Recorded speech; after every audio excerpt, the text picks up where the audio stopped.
Movie yetu inaanza hapa, ni asubuhi na mapema. Huyu dada anaitwa Helen anaamka na kugundua kuwa mtu aliyelala naye hamfahamu.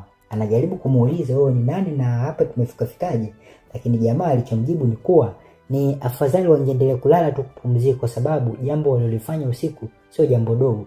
Kwa hiyo Helen akawa anamuuliza mshikaji, ina maana tumefanya mapenzi usiku?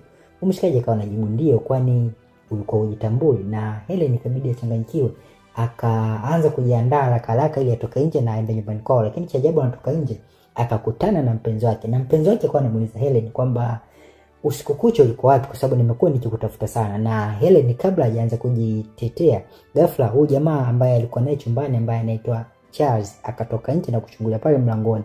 Na hadi hapo mpenzi wake akagundua kuwa kumbe Helen alikuwa na mwanaume mwingine usiku kucha, na akawa anaondoka. Helen alijitahidi sana kutaka kumkimbilia mshikaji ili aweze kumuelekeza, lakini jamaa hatakumuelewa Helen. Hata mimi nisingemuelewa. Na baadaye Helen ikabidi arudi chumbani na kuanza kumgombeza yule mshikaji ambaye ni Chazi kwamba kwa nini umenifanya hivi, nitakufungulia kesi polisi. Na baadaye akaondoka akaenda mpaka kwa rafiki yake kumuelezea jinsi ambavyo amejikuta tu amelala na mwanaume mwingine kwenye usiku mmoja.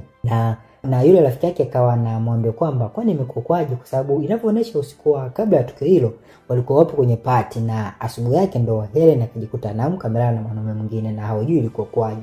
Na baadaye bwana Charles ikabidi aende kwa mwanasheria wake akajaribu kumuelekeza, kwa sababu inavyoonyesha mwanasheria wake anajua mambo mengi sana. Kwa hiyo Charles akawa anamwambia kuwa anataka ajaribu kumsaidia ili Helen asiweze kumfungulia kesi polisi. Baadaye huyu mwanasheria akamfuata Helen na kumwomba kuwa angejaribu tu kufunika kombe ili mwanaharamu apite, kwa sababu swala la kumfungulia Charles kesi linaweza likaleta migogoro mingi au likapelekea kupata sifa ambayo sio nzuri. Lakini Helen akawa hata amuelewe. Huyu mwanasheria akamwambia kuwa kama atafanya hivyo kuna milioni 10 ambayo itakuwa imeandaliwa kwa ajili yake kama kipoozeo kwa kile kitu ambacho atakuwa amekifanya. Lakini Helen bado alionyesha dalili za kutokuelewa jamaa na akamfukuza mshikaji, akamwambia aende zake.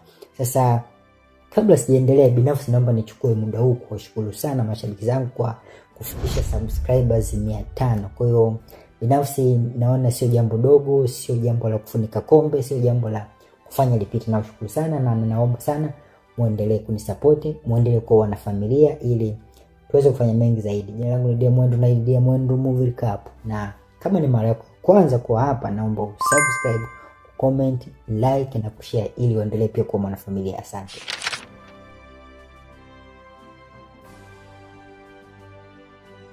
Sasa baada ya huyu mwanasheria kushindwana na Helen, ikabidi arudi tena kwa bwana Charles ili